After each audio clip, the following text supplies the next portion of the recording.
Bonjour.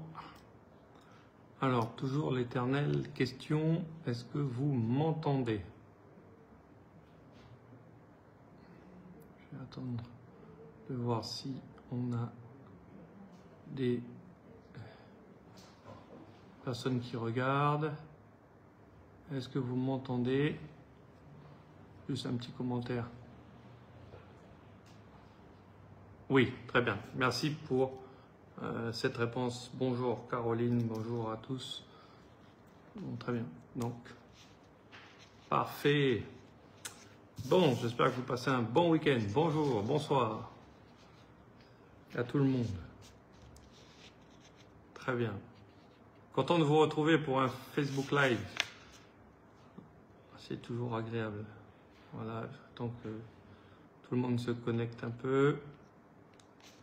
Bonjour, bonjour.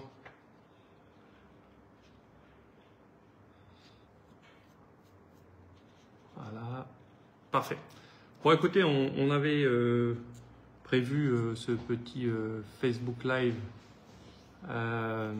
après la visite du ministre d'État Manuel Valls, hein, qui est venu pendant 8 jours en Nouvelle-Calédonie après une séquence parisienne où on a pas mal discuté de l'avenir de la Nouvelle-Calédonie.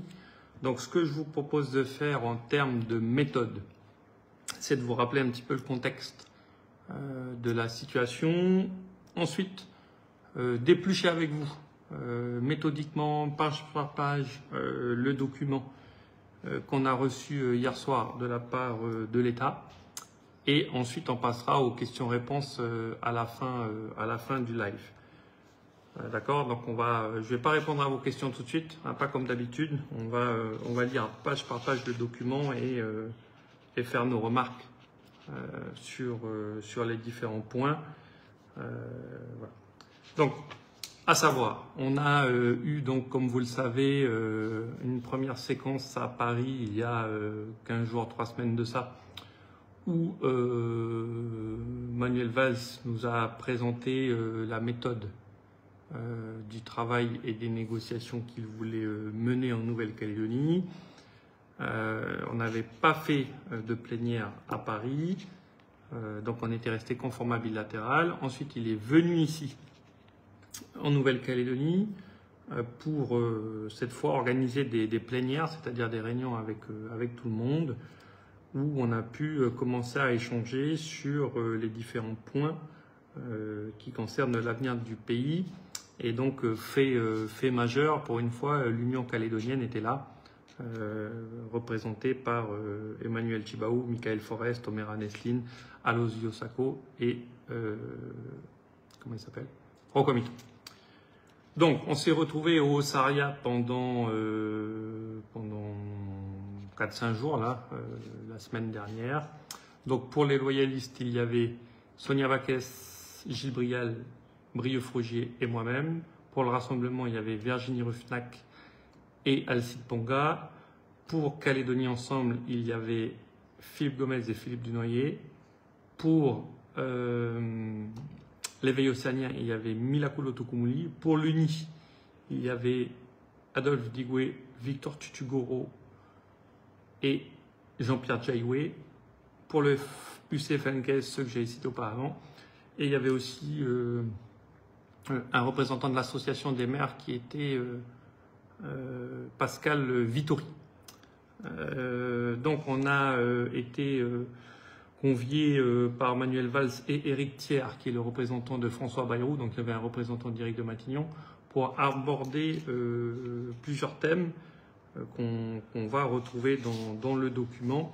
Et donc ce que je vous propose de faire, c'est de commencer à regarder ça, tout en sachant que ce document, et je pose le contexte tout de suite, la dernière version de ce document, je l'ai reçu moi hier à 19h24, avant le passage de Valls à la télé.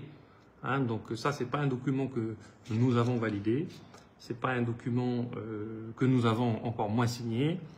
Il y a des choses qui correspondent à ce qu'on a dit, il y a des choses avec lesquelles on est en désaccord. En fait, l'État l'assume, c'est un document de sa part qui retrace un petit peu le fil conducteur des négociations et qui pose thème par thème, les différentes hypothèses par sujet. D'accord? Donc, sans plus attendre, on commence. Donc la première page, c'est une page d'introduction. Page d'introduction classique, où on rappelle la situation catastrophique de l'économie, politique, la situation sociale, et on rappelle que le gouvernement de la République souhaite trouver une solution. Ensuite, il rappelle la méthode, donc rien à signaler sur la première page. Sur la deuxième page, il y a une phrase qui est intéressante au troisième paragraphe qui dit « Mais aujourd'hui, il nous faut aller plus loin, il nous faut bâtir un compromis politique. » On n'est plus sur un accord, on est sur un compromis. Un compromis, ça veut dire que les positions des uns et des autres sont très éloignées. C'est-à-dire qu'on ne veut pas la même chose. Il y en a qui sont déterminés à garder la Nouvelle-Calédonie française, et il y en a d'autres qui sont déterminés à obtenir l'indépendance coûte que coûte. Donc on est sur des positions très antagonistes, et donc le terme compromis politique est assez nouveau, c'est-à-dire que c'est un compromis, c'est moins fort qu'un accord, c'est-à-dire que chacun y laisse des plumes dans l'affaire. Donc ça démontre que l'État a senti dans ce document que chacun était très éloigné de l'autre en termes de propositions politiques. Voilà. Oui, alors bien sûr, si vous n'avez pas vu le document, il faut le regarder en même temps, ou vous le regarderez après, ou vous repasserez la vidéo en relisant le document, parce que la vidéo va rester sur le mur pendant au moins un mois, sur le mur de ma page, donc au fur et à mesure, vous pourrez remettre en arrière pour aller retrouver la bonne période qui vous intéresse, la bonne page. Alors, l'histoire de la Nouvelle-Calédonie est longue, riche, parfois tumultueuse, souvent douloureuse, mais aussi marquée par des avancées lumineuses. Elle est celle du peuple kanak, peuple autochtone. Donc là, déjà, il y a une correction de la part du ministre des Outre-mer.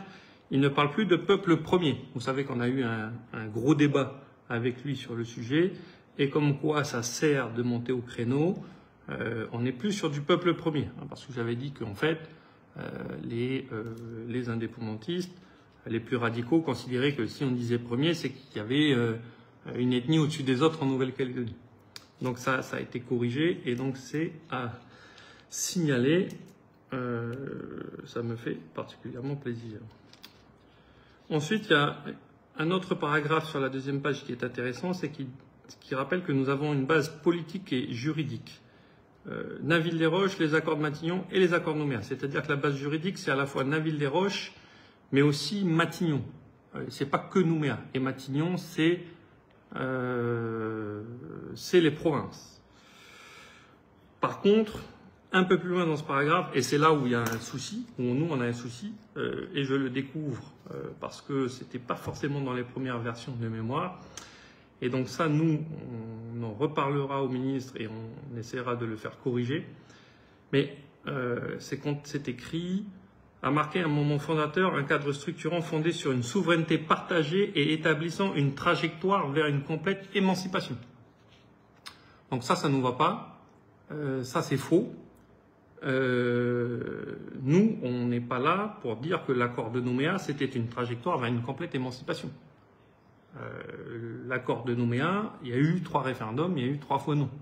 Donc c'était pas une marche forcée vers une pleine émancipation, vers une pleine souveraineté, vers une indépendance, etc. Donc ça, pour nous, il n'est pas question de conserver dans le fond du texte une phrase qui voudrait dire, ou qui dirait tout simplement que l'accord de Nouméa, c'est une trajectoire vers une complète émancipation et qu'en fait, on s'en fout des référendums. Pardon, on s'en moque. Ça, c'est pas du tout notre sujet. Donc ça, nous, on demandera à ce que ça sera plus utilisé. Comme je vous le disais, c'est un document de l'État. C'est un document de l'État. Et donc, nous, on doit faire des remarques là-dessus. Quand j'ai dit hier soir au JT qu'il fallait qu'on travaille précisément les sujets, qu'on revienne dessus, etc., c'est l'exercice que je fais avec vous là. Donc ça, ça sera clair. Pour nous, il n'y a pas de trajectoire vers une complète émancipation.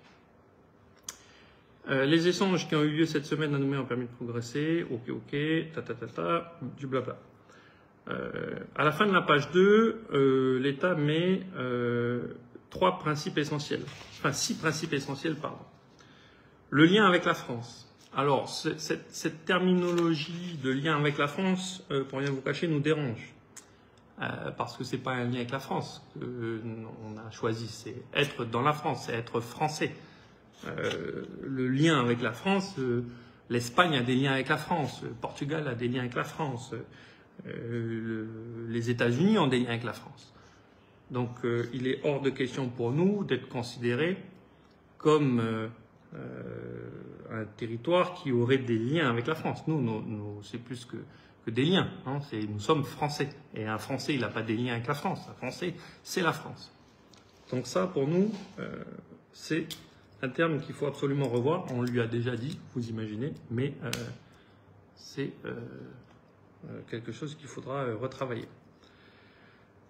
Simplement, il y a, au-delà de ce lien avec la France, une phrase qui est intéressante derrière. Les 3 référendums ont tous abouti à une réponse négative quant à l'accession à l'indépendance et la pleine souveraineté, confirmant la volonté d'une majorité de Calédoniens de maintenir la Nouvelle-Calédonie au sein de la République française.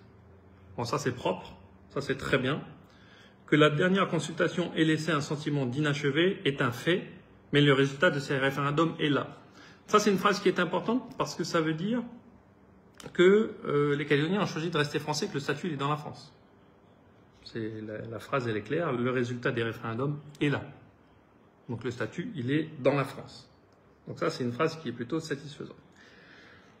Le deuxième principe essentiel qui est noté, c'est la protection de tous les habitants de la Nouvelle-Calédonie, premier des droits et conditions essentielles de la stabilité et de la cohésion calédonienne. Donc ça, c'est très bien aussi. C'est-à-dire que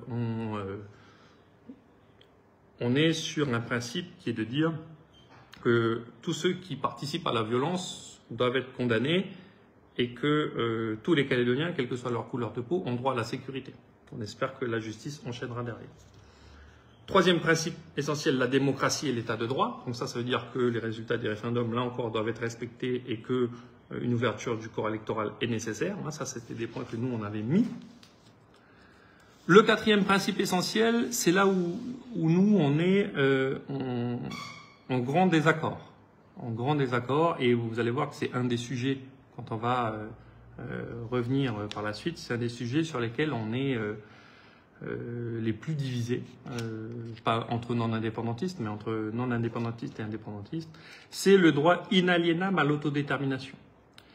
Nous, on considère qu'on a été jusqu'au bout des 3 référendums.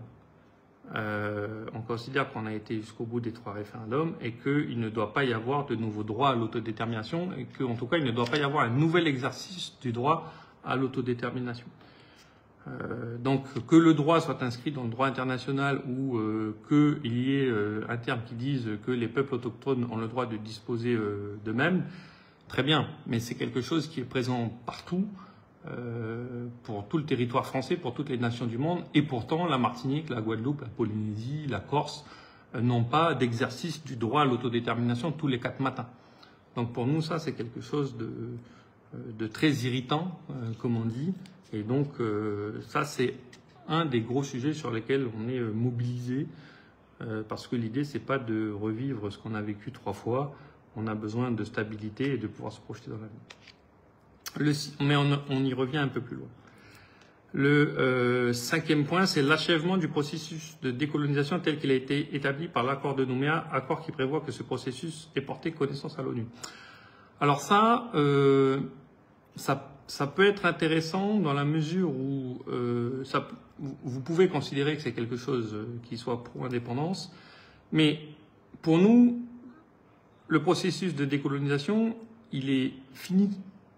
Et vous savez que l'ONU prévoit qu'il y a 4 façons de sortir de la colonisation, soit par l'indépendance, soit par l'État associé, soit par l'intégration à l'ancienne puissance administrante, donc de rester dans la France, soit tout autre statut librement négocié. Donc nous on dit oui, il faut aller jusqu'au bout du processus. On est sorti du processus, c'est-à-dire que le processus est terminé. Donc il faut qu'une fois qu'on a trouvé le nouveau statut pour la Nouvelle-Calédonie qui soit dans la France, que la Nouvelle-Calédonie soit retirée de la liste des pays à décoloniser à l'ONU. Donc ça, c'est une phrase qui peut être importante dans la mesure où elle peut nous permettre de faire retirer la Nouvelle-Calédonie de la liste des pays à décoloniser. La Nouvelle-Calédonie unie et indivisible, comme sixième principe essentiel, ça, on a tous toujours été pour, c'est-à-dire que le fédéralisme interne n'est pas une partition. On a toujours dit, il n'y a pas l'indépendance au nord et la France au sud. Il y a une organisation administrative qui repose sur les provinces. Le Texas et la Californie sont deux États. La Nouvelle-Galles du Sud et Western Australia sont deux États. Et pourtant, ce sont deux États australiens. Le Texas et la Californie sont deux États américains. Donc là-dessus, unis et indivisibles, ça ne nous pose pas de soucis. Ensuite, on passe à un autre point qui parle de constitution du peuple calédonien. Nous, on a toujours été pour la constitution du peuple calédonien. On est toujours à la page 2. Hein. On est toujours à la page 2. En gras, c'est écrit la constitution du peuple calédonien. Là encore, nous, on est objectivement pas contre la constitution du peuple calédonien. Au contraire, le seul problème qu'on rappelle à chaque fois aux ministres et aux indépendantistes, c'est que c'est pas nous qui ne voulons pas du peuple calédonien. Jusqu'ici, le nationalisme ethnique est porté par le FLNKS et n'est pas porté par les non-indépendantistes. Ensuite, il y a un point qui est important, c'est-à-dire le refus d'un processus qui mène à des couperets, car il polarise une société qui doit au contraire se rassembler pour tenir ce qui constitue la promesse calédonienne. Ça veut dire que s'il y a un droit à l'autodétermination qui est quand même prévu et organisé, ça ne peut plus être un référendum binaire, oui ou non à l'indépendance, ça doit être un référendum de projet où les gens se mettent d'accord avant d'aller voter. Typique de ce qui s'est passé avec l'accord de Nouméa, c'est-à-dire que d'abord il y a un accord sur un statut, d'abord il y a un accord sur un compromis politique et ensuite on soumet cet accord aux Calédoniens. Donc c'est plutôt pas mal de rappeler que si jamais il devait y avoir un processus d'autodétermination de maintenu, que ça pourrait pas être quelque chose de binaire. Voilà. Dernier point, la jeunesse comme priorité absolue pour construire ce pays et éviter la violence. Bon, okay. Donc, ensuite, l'État nous dit 3 questions essentielles à la formation d'un compromis politique ont été au cœur des échanges. Le lien avec la France et l'autodétermination. Donc ça, on a un vrai problème sur ce thème-là, pour rien vous cacher, parce que, comme je vous disais, le lien avec la France, en fait, c'est pas un lien avec la France, on est français, et l'autodétermination, on n'est pas demandeur. Donc ça, c'est vraiment le gros souci que l'on a aujourd'hui avec ce document. La citoyenneté calédonienne et le corps électoral, ça, ok. La gouvernance et les institutions calédoniennes, avec un point particulier sur le rôle des provinces. Donc ça, c'est plutôt pas mal parce que la gouvernance et les institutions calédoniennes, avec un point particulier sur le rôle des provinces, c'est que nos propositions ont été retenues sur une organisation de la Nouvelle-Calédonie qui repose sur ces provinces. Voilà. Vous vous battez beaucoup avec les drapeaux bleu, blanc, rouge et les drapeaux kanaki. Pendant que je vous parle, je vois les trucs défiler. Voilà. Donc, ces 3 questions ont été posées successivement pour la commodité de la discussion, mais chacun a eu pleinement conscience qu'elles étaient indissociables, relevant d'une approche globale de la situation calédonienne en vue d'un accord global. Un tel accord devrait être nourri par des rapprochements et donc des concessions consenties par toutes les parties en direction des autres partenaires. Donc, là, on va rentrer dans un petit peu le dur, dans la mesure où on va commencer à regarder ce qui va se passer réellement, concrètement, et les sujets qu'on a posés sur la table. Sur le sujet de l'autodétermination et du lien avec la France. Le droit à l'autodétermination est bien reconnu par chacun comme inaliénable, conformément aux termes du droit constitutionnel et du droit international. Mais là où il rappelle notre position dans ce document, c'est qu'ils disent ce qui ne préjuge pas de la volonté de certains de l'exercer. Donc ça, c'est pour ceux qui veulent le référendum. Et pour d'autres, donc ça, c'est nous. On est au début de la page 4. Hein. et pour d'autres de considérer que les référendums passés conduisent à ne pas souhaiter que ce droit soit à nouveau mobilisé. Donc ça, c'est notre position, elle est sur la table. Les référendums passés conduisent à ne pas souhaiter que ce droit soit à nouveau mobilisé. Donc nous, on a très bien rappelé que nous ne voulions pas de nouveaux référendums sur l'indépendance de la Nouvelle-Calédonie.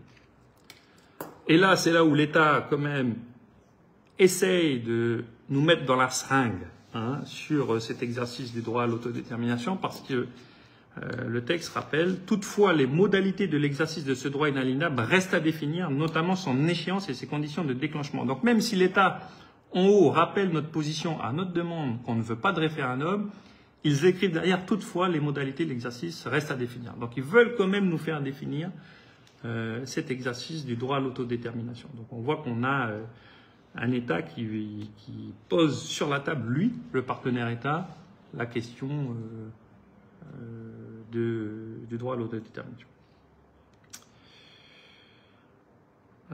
Et ensuite, il rappelle les risques du référendum coupé ont été identifiés. Nous réussissons une discussion sur l'idée d'un référendum de projet, ça on en a parlé. Le lien avec la France, et c'est là où c'est l'ambiguïté qui est dingue. On est à la page 4, le deuxième bullet point. Le lien avec la France demeurerait inscrit dans la Constitution française.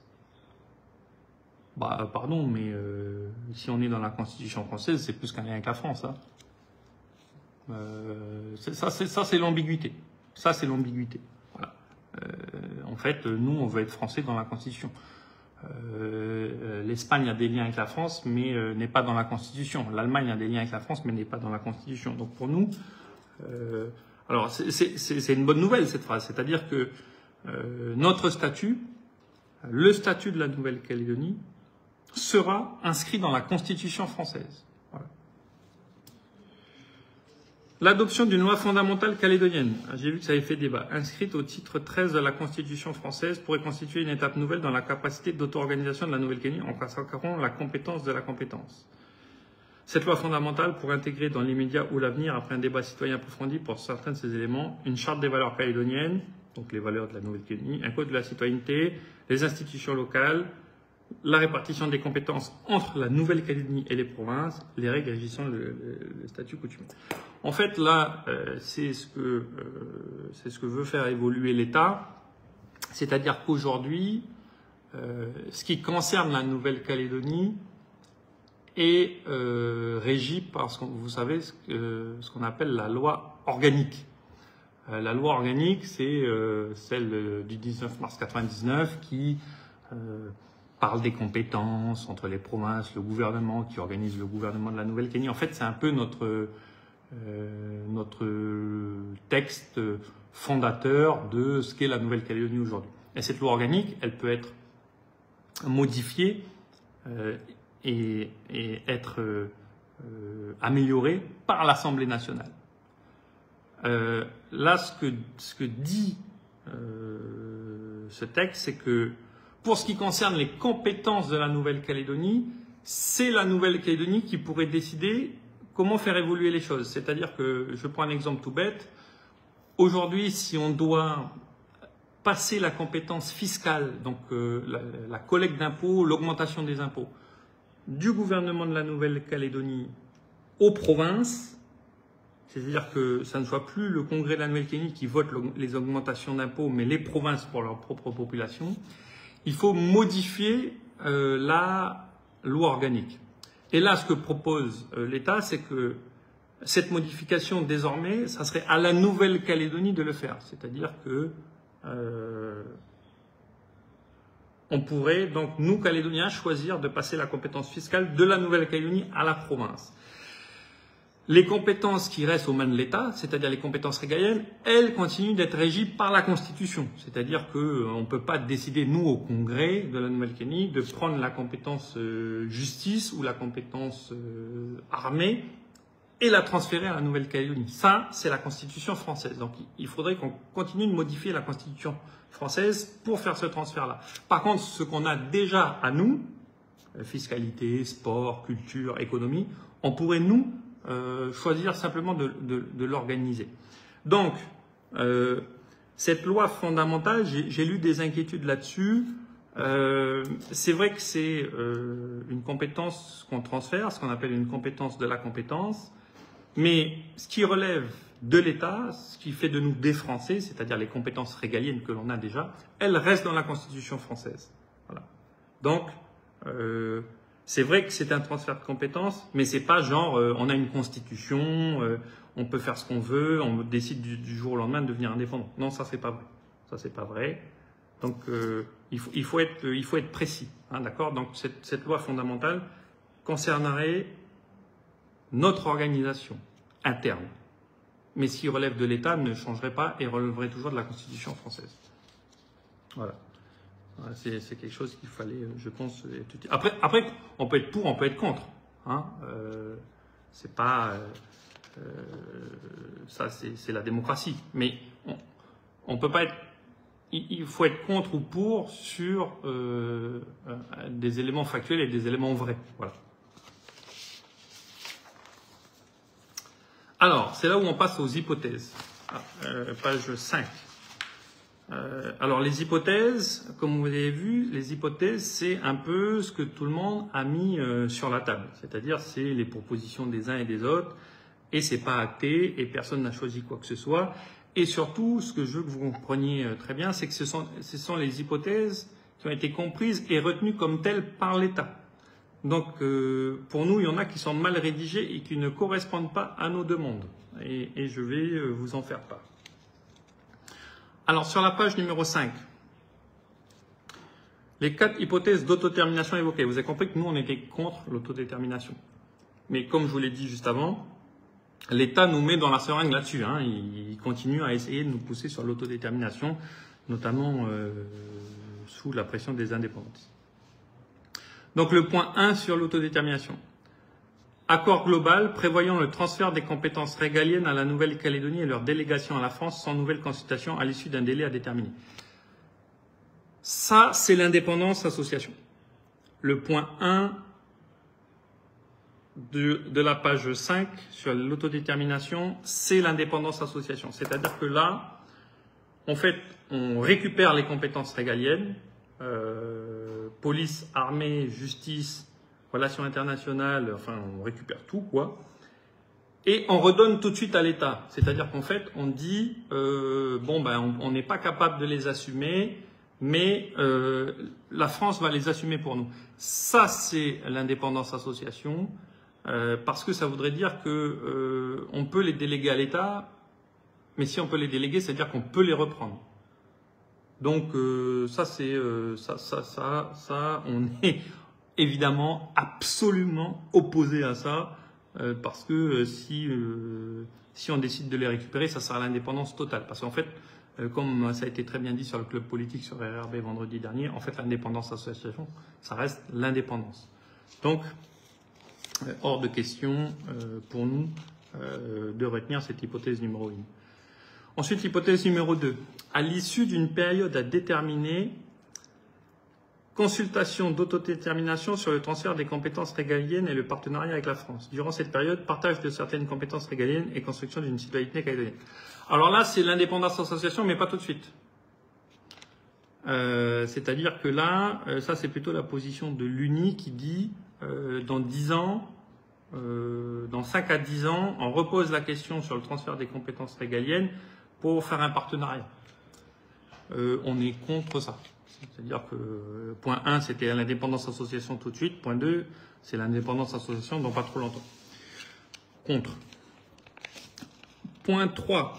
Sans période prédéterminée, possibilité d'organisation d'une consultation d'autodétermination avec une procédure de déclenchement impliquant une majorité qualifiée au Congrès calédonien. Donc ça, c'est le cas où on est dans notre autonomie et il n'y a pas de date. Il n'y a pas de date. Par contre, il y a une possibilité pour le Congrès de la Nouvelle-Calédonie ou pour les provinces de décider de déclencher le référendum d'autodétermination. C'est-à-dire que si on a les 2 tiers du Congrès plus 3 provinces sur 3 qui décident de déclencher un référendum d'autodétermination, bon ben il est en place. Voilà. Donc, il n'y a pas de date prévue, c'est pas il y a un référendum dans 5 ans, c'est pas il y a un référendum dans 10 ans, c'est pas il y a un référendum dans 15 ans, ni dans 20 ans, ni dans 50 ans. Par contre, les collectivités calédoniennes, voire la population, peuvent dire on veut faire évoluer notre statut, donc on demande à la majorité de nos élus de lancer la procédure. Voilà. On n'est pas fan. Ensuite, il y a l'hypothèse 4. Statut de large autonomie décidé en 2025 sans préjudice de l'exercice du droit à l'autodétermination. Donc ça, c'est notre position, mais elle est mal retranscrite par l'État. Elle est mal retranscrite par l'État, parce que l'État, là encore, essaye de nous mettre dans la seringue avec le sans préjudice de l'exercice du droit inaliénable à l'autodétermination. Hein, vous avez vu qu'ils essayent quand même de nous rappeler à chaque fois qu'il y a un processus d'autodétermination dans des conditions à définir. Nous, on a dit, nous, on décide aujourd'hui d'un statut de large autonomie, hein, parce que c'est ce qu'on est, on est largement autonome, on l'a toujours rappelé, décidé en 2025, et c'est définitif. Et c'est définitif. L'État n'a pas besoin de rappeler dans le document, sans préjudice de l'exercice du droit inaliénable à l'autodétermination dans des conditions à définir. Ça, c'est le rédacteur de l'État qui se fait plaisir, c'est le ministre qui se fait plaisir, mais là, nous, on était sur statut définitif de large autonomie décidé en 2025. Donc, on demandera à ce que cette hypothèse soit modifiée. Voilà. Donc c'est plutôt la note, c'est plutôt la 4 avec modification. Mais ça, c'est nous. Parmi ces points, la question du partage de compétences régaliennes pendant une période de stabilisation a fait l'objet d'échanges nourris. Bon, ben ça, c'est les indépendantistes qui veulent quand même, malgré les référendums, transférer des trucs pour préparer l'indépendance d'association. Comme vous l'avez compris, c'est pas notre truc. Voilà. Ensuite, les hypothèses évoquées en matière de transfert des compétences, tac. Okay. Oui, il y a une compétence sur laquelle on était, on va y passer, sur laquelle on est plutôt ouvert à discuter.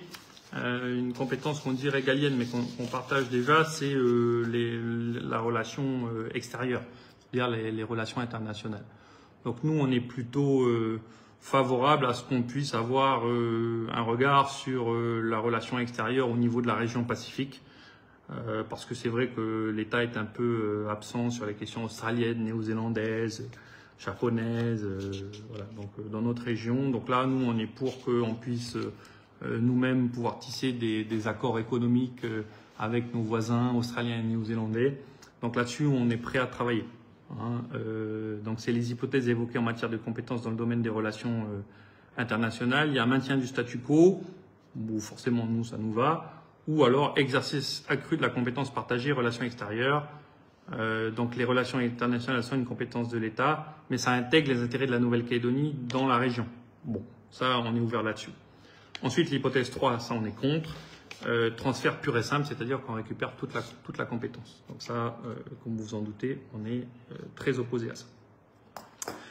Donc voilà pour ce qui est autodétermination et lien avec la France. On a passé cette explication-là. Maintenant, au début de la page 6, on passe à l'autre sujet. Je suis désolé, c'est long. Hein. Je suis désolé, c'est long. J'espère que je n'ai pas perdu tout le monde. Moi, il y a toujours autant de gens connectés. Voilà. La citoyenneté et le corps électoral.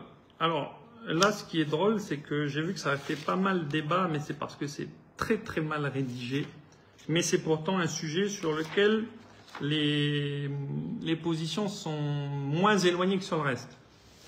Je vais développer, que personne ne s'énerve. Donc, page 7. Critères pouvant être mobilisés pour l'accès des résidents à la citoyenneté. Donc ça, c'est plutôt pas mal. Durée de résidence. Donc on n'est pas que sur les natifs. Hein, c'est-à-dire que au bout d'un moment, au bout d'une certaine durée en Nouvelle-Calédonie, les gens peuvent rentrer dans le corps électoral. C'est quand même ce qu'on défend depuis le début. Engagement citoyen, ça c'est une demande des indépendantistes. C'est-à-dire que, ok, d'accord, les gens présents en Nouvelle-Calédonie, qui sont pas nés en Nouvelle-Calédonie, peuvent rentrer dans le corps électoral à condition qu'ils démontrent une connaissance ou un intérêt certain pour la Nouvelle-Calédonie. Bon. Et les conjoints de citoyens calédoniens, c'est-à-dire vous vous mariez à quelqu'un, il a le droit de vote tout de suite. Donc on voit les hypothèses. L'hypothèse 1, c'est l'indépendance des... oui, vous êtes toujours là, merci beaucoup. L'hypothèse 1, c'est sur la page 7, hein, on est sur le corps électoral. Ça, c'est la position la plus dure des indépendantistes, c'est l'UC qui dit « seraient électeurs aux élections provinciales les natifs, point ». C'est-à-dire que ceux qui pourraient voter ne seraient que les gens qui naissent en Nouvelle-Calédonie. Vous avez beau arriver après, vous avez beau vous marier avec un Calédonien, etc., vous n'avez pas le droit de vote. Ça, c'est la position des indépendantistes. On est évidemment absolument opposé à ça. Ensuite, il y a une position du milieu. Je ne vous fais pas le dessin qui est au milieu. Seraient électeurs aux prochaines élections provinciales les natifs inscrits sur le tableau annexe de 98 à 2010, soit 12 000 personnes. Donc en fait, c'est les natifs d'avant, c'est peut-être pas les natifs d'après. C'est un peu bizarre comme concept. Les conjoints de citoyens calédoniens avec une durée à déterminer, donc ça, ok. Les personnes présentes depuis plus de 10 ans qui sont parents d'un enfant né en Nouvelle-Calédonie, bon. Et les personnes présentes depuis plus de 10 ans et moins de 15 ans en Nouvelle-Calédonie et qui justifient de 10 points citoyens. C'est-à-dire que c'est 10 ans glissants avec des points citoyens et 15 ans ouverts à tout le monde. Mais c'est très mal rédigé. Donc ça, c'est pas notre proposition, le point 2. Notre proposition, c'est le point 3, mais il y a une mauvaise rédaction parce que je pense qu'ils ont fait un copier-coller avec le point 2 et ils n'ont pas modifié notre truc. Et c'est ça qui énervait, je trouve, dans les commentaires que j'ai vus sur Facebook. En fait, je pense qu'ils se sont foirés, tout simplement, pardonnez-moi du terme, sur leur copier-coller. Et du coup, ça donne une rédaction totalement ahurissante pour notre proposition. Donc nous, ce qu'on dit, c'est que peuvent voter aux élections provinciales les gens qui naissent en Nouvelle-Calédonie. Les conjoints de citoyens calédoniens sont durés, en fait. Donc une durée indéterminée, nous on n'a jamais dit une durée déterminée, c'est-à-dire vous vous mariez avec Nicolas Mézorf, ça peut arriver. Vous avez le droit de vote tout de suite, même si vous êtes arrivé depuis 6 mois en Nouvelle-Calédonie. Et les personnes présentes depuis 10 ans en Nouvelle-Calédonie. Voilà, c'est ça notre proposition à nous. Donc nous, c'est les natifs, les conjoints et 10 ans de présence sur le territoire. Cette histoire de moins de 15 ans en Nouvelle-Calédonie qui justifie de 10 points citoyens, je pense que c'est le copier-coller avec les autres. En tout cas, nous, on est très très clair sur le sujet, c'est 10 ans glissants. Voilà, 10 ans glissants, pas compliqué. Ah, voilà. Les points citoyens, c'est en fait, il y a possibilité dans un accord global de dire, c'est ce que je disais au début, les points citoyens, c'est par exemple... vous êtes présent depuis un certain nombre d'années sur le territoire, mais vous devez démontrer que vous avez investi dans une entreprise, que vous avez acheté une maison, que vous participez à la vie associative, que voilà, tout ça, ça vous donne des points, ce qui peut faire évoluer en fait votre durée de présence. Voilà. C'est-à-dire qu'on démontre qu'on s'investit dans le pays. Moi personnellement, je suis pas opposé à ça. Je trouve assez normal, hein. C'est un débat aussi qu'on a en France métropolitaine sur le fait que de dire bon ben voilà, on montre qu'on a un attachement au territoire, qu'on investit dans le pays, qu'on a ses intérêts dans le pays, etc.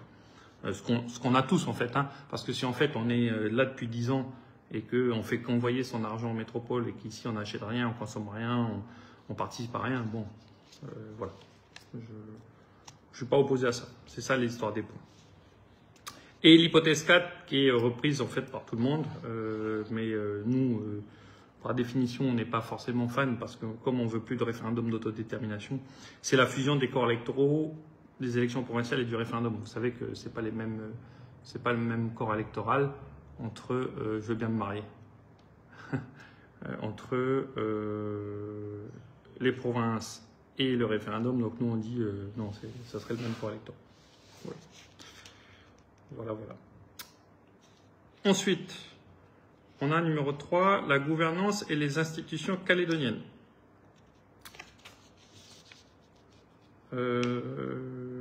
Donc là, les hypothèses, c'est le statu quo, c'est-à-dire on touche à rien. On est contre. Différenciation, renforcement de l'autonomie fiscale des provinces. Bon, on est pour. Mais nous, on est plutôt pour le 3. C'est-à-dire que, à l'exception de la matière fiscale qui serait de fait transférée aux provinces, mise en place d'un mécanisme élargi de transfert de compétences aux provinces pour toutes les compétences de la Nouvelle-Calédonie. C'est-à-dire que là, nous, on part, c'est là où on a notre fédéralisme interne, c'est-à-dire que les compétences calédoniennes sont naturellement dédiées aux provinces. Voilà. C'est-à-dire que là, les provinces récupèrent, on est sur notre organisation fédéralisme interne qu'on défend, c'est-à-dire que là, on récupère toutes les compétences. Et on n'est plus sur une clé de répartition financière que vous connaissez. En fait, on a 75% de la population, mais on récupère que 50% des recettes fiscales, etc. On collecte nous-mêmes la fiscalité en fonction de la provenance de la richesse. C'est-à-dire la province sud est compétente en matière fiscale, elle récupère les sous qui lui appartiennent. Et on est d'accord pour mettre un dispositif de solidarité qui n'est pas celui de la clé de répartition pour continuer à un peu aider le Nord et les îles, mais c'est nous qui collectons et c'est nous qui décidons. Et on demande même à ce qu'on puisse récupérer une compétence provinciale en matière de police de proximité et de prévention de la délinquance. Voilà. Parce que l'idée, c'est aussi de pouvoir protéger nos populations et nos gens pour ne pas resubir ce qu'on a subi le 13 mai. Voilà. Donc nous, on est sur la proposition 3. Est-ce qu'on est d'accord avec ça? Donc voilà. Ça, c'est nous. Ensuite, il y a les hypothèses évoquées sur la clé de répartition entre provinces. Eh bien nous, vous savez, on est sur les dotations à déterminer.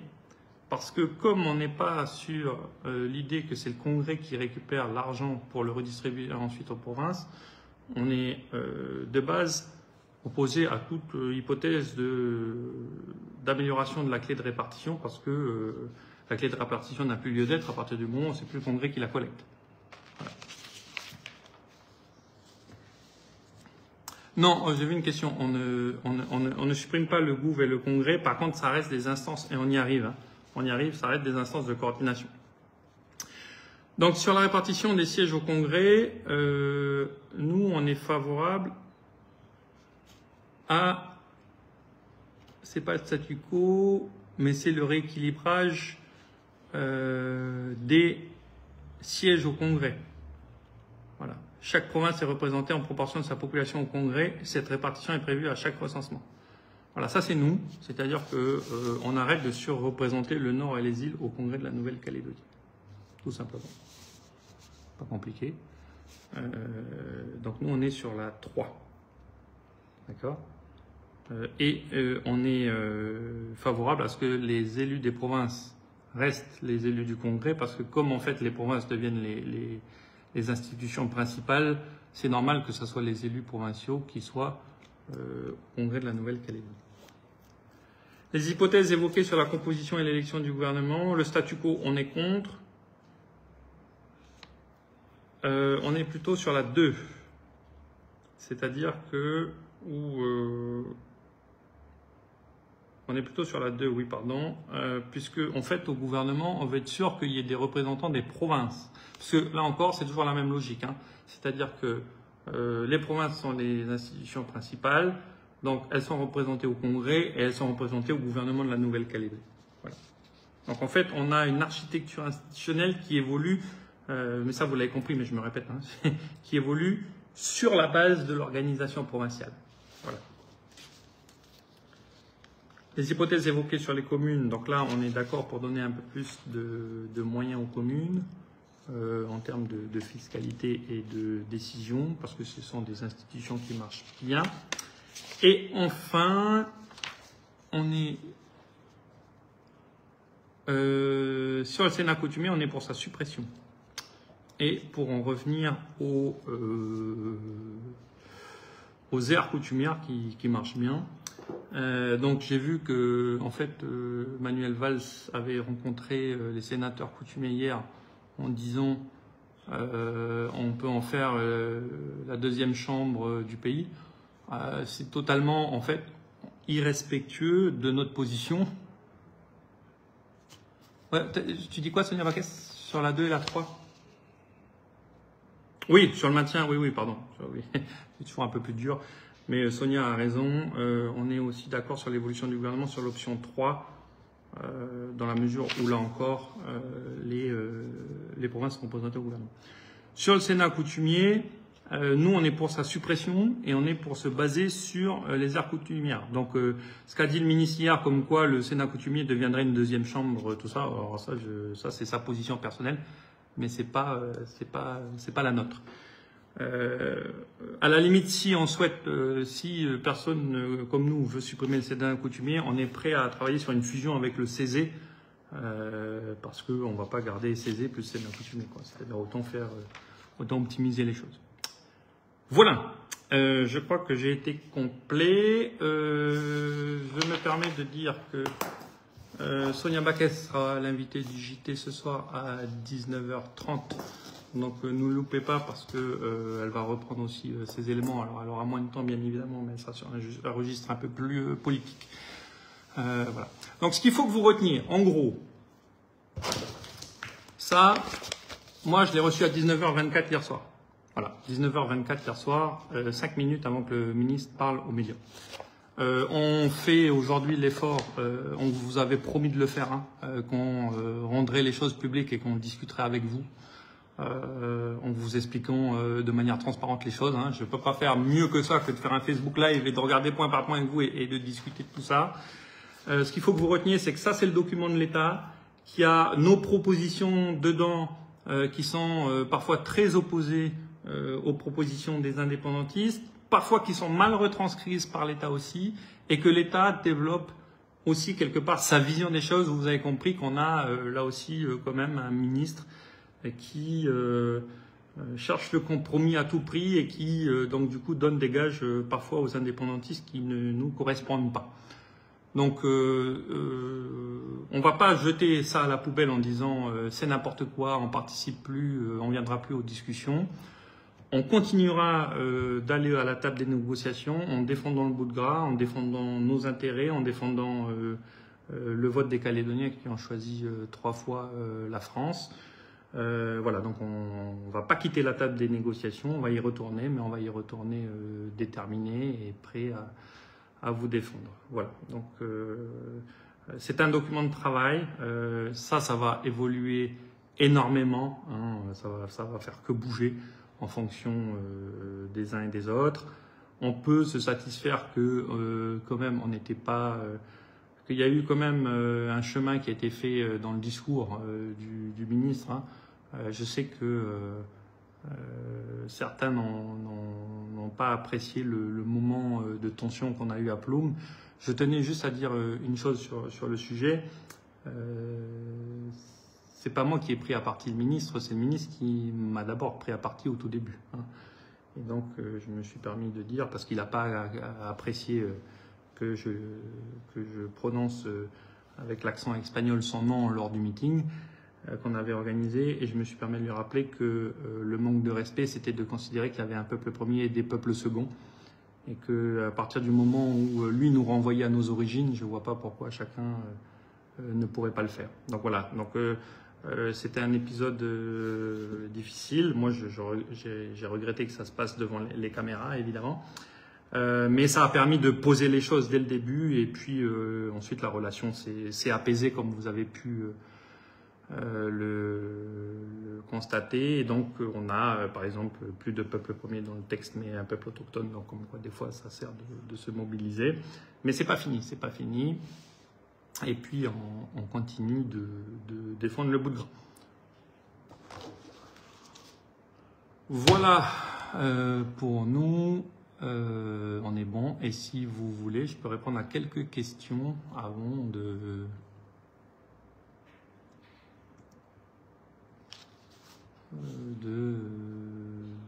vous laisser.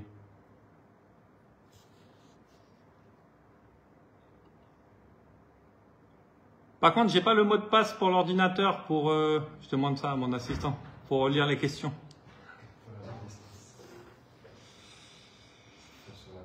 À la barre d'espace. 4 fois. 4 fois sur la barre d'espace. Ah oui. Pas...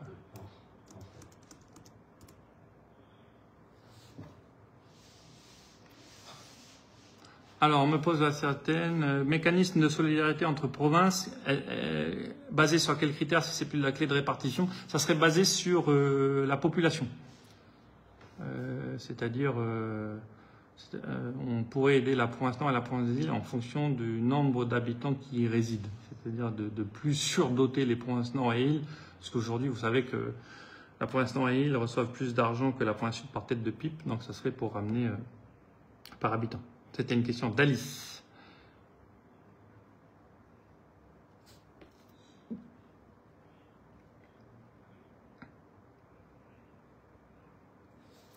Pourquoi pas 5 ans glissants au lieu de 10? Nous, on était parti sur 3 ans glissants au début, mais nous, on essaye d'être raisonnable pour trouver un accord dans les discussions. C'est-à-dire, on sait très bien que l'équilibre, c'est plutôt 10 ans glissants. Donc, on dit, bah voilà, c'est 10 ans glissants, plus les conjoints 0, plus les natifs 0, etc. Donc, on essaye déjà d'être dans le compromis dans nos propositions. Parce que on sait très bien que si on dit 3 ans glissants, nous, c'est notre rêve, 3 ans glissants, évidemment.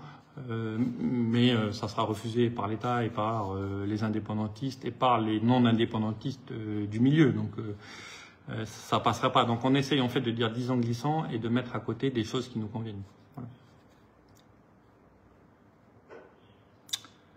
Voilà. Qu'est-ce qu'on a d'autre? Diminuer le nombre d'élus, c'est sur la table, ça fait partie des propositions.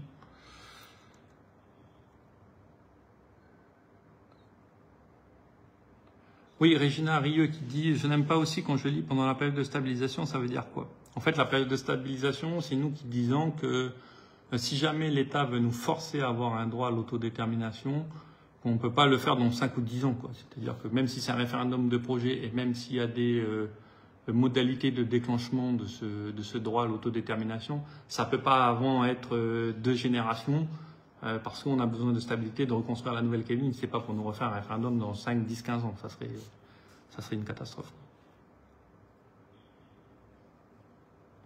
Oui, mais avec tous les départs, on ne fera pas le poids avec 10 ans.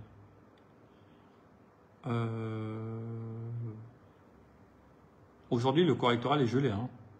Donc, vous avez vu que dans les hypothèses, en fait, si on revient en arrière, dans les hypothèses, il n'y a pas d'hypothèse où le corps électoral irait gelé.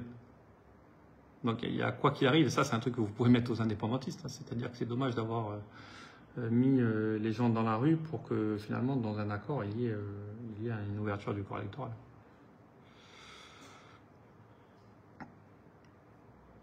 Est-ce que le président de la République va avoir un mot à dire sur... Ah oui, ça c'est sûr que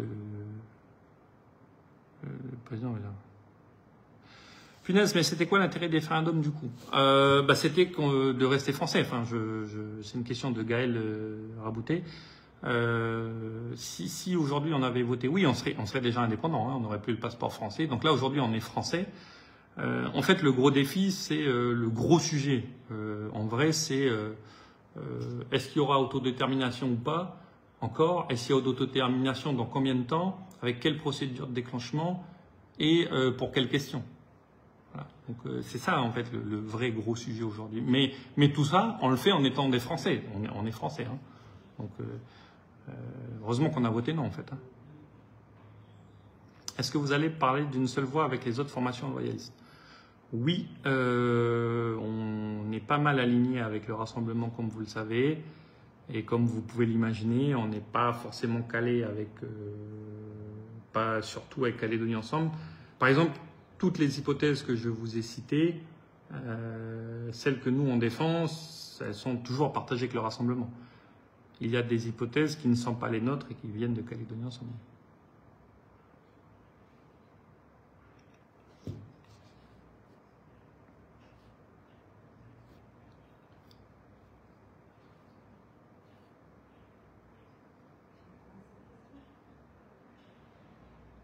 Donne surtout, enfin,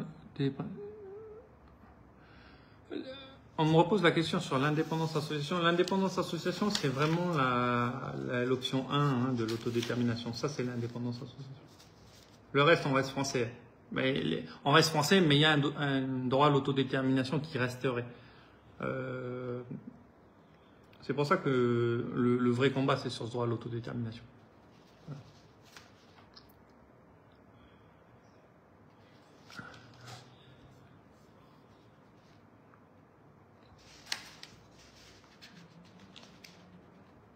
Voilà. Allez, je ferai encore quelques questions.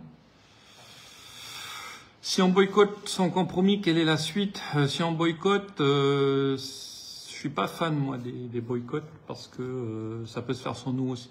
Et je pense qu'heureusement qu'on est là autour de la table pour limiter la casse. Parce que je vous laisse imaginer si on laissait Calédonie ensemble avec Éveil Océanien et les indépendantistes autour de la table et l'État, ça serait pas la même.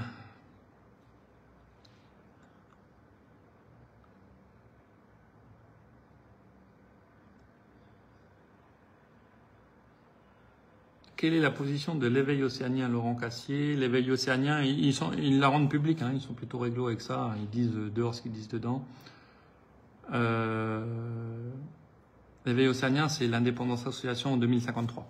Sans vote, c'est-à-dire ils disent il faut utiliser le temps qui nous sépare à 2053 pour préparer l'indépendance association. Et c'est comme Hong Kong en fait. Et en 2053, sans vote, c'est automatique. Bon, on est fondamentalement opposé à ça.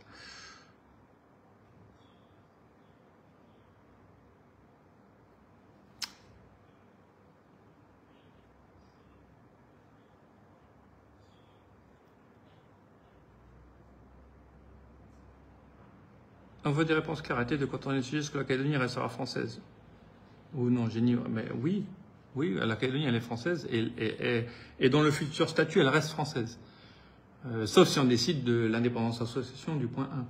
La vraie question, c'est, elle reste française jusqu'à un point où on remet l'autodétermination, où ils veulent remettre l'autodétermination. Donc c'est quelle autodétermination? C'est est-ce que c'est pour ou contre l'indépendance? C'est ça qu'on pose comme question. C'est dans combien de temps? Comment on peut déclencher le référendum? Mais le futur statut, lui, il est dans la France. Enfin, pardon, mais c'est ce que je rappelais au début, hein, sur la phrase qui dit la volonté d'une majorité de Calédoniens de maintenir la Nouvelle-Calédonie maintenir au sein de la République, que la dernière consultation ait laissé un sentiment d'achevé est un fait.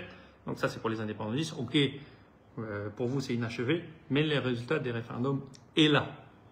Voilà. Et pour rien vous cacher, je pense que si on trouve un compromis politique, sur tout ça, ça sera soumis à la population, comme ça a été fait pour l'accord de Nouméa. Donc c'est vous qui aurez le dernier mot quoi qu'il arrive.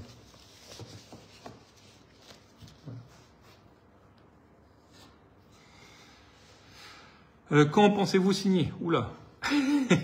Déjà, il faut qu'on arrive à se mettre d'accord, parce que c'est possible qu'on ne trouve pas d'accord, en fait. Hein, c'est encore possible. C'est-à-dire que ce que j'ai dit sur mon post Facebook est juste. C'est-à-dire qu'on a arrêté de nous éloigner d'un accord, parce que comme on se parle, bon, c'est mieux que quand on se parle pas, mais ça ne veut pas dire qu'on va trouver un accord, parce que si les indépendantistes restent butés sur l'indépendance association tout de suite, ou dans 5, 10 ans, 15 ans, 20 ans, on ne sera jamais d'accord.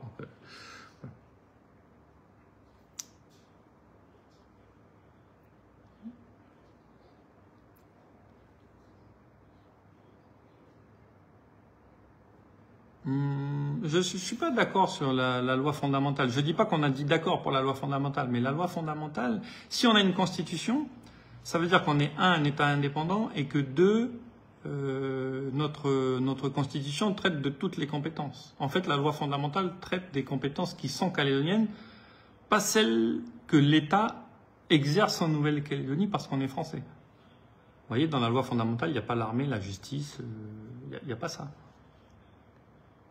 Donc, je suis en désaccord sur cette analyse-là. Ah ben le ministre des Outre-mer, est-ce qu'il est très orienté? En fait, le ministre des Outre-mer, là où moi je suis en gros désaccord avec lui, fondamentalement, pour rien vous cacher, c'est un homme des accords de Matignon et de Nouméa. Vous voyez, quand il dit qu'il y a un peuple premier, il est quand même dans une forme, quelque part, de repentance, parfois. Et moi, je suis en désaccord avec ça. Moi, je dis qu'il faut regarder devant, etc. Donc, vous l'avez bien senti. Hein. Donc, et puis, il est d'obédience socialiste. Et Manuel Valls, c'est pas une grande nouvelle. Hein. Et moi, je suis pas socialiste. Donc, On a des désaccords, mais c'est aujourd'hui celui qui représente l'État, donc avec. Hein.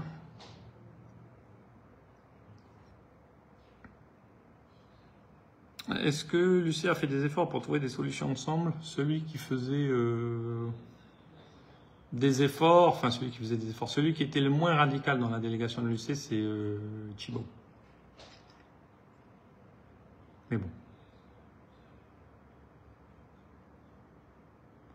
Oui, il y a des compétences qu'on ne peut pas financer. Exactement. Ben, c'est pour ça qu'on ne veut pas les transférer, en fait.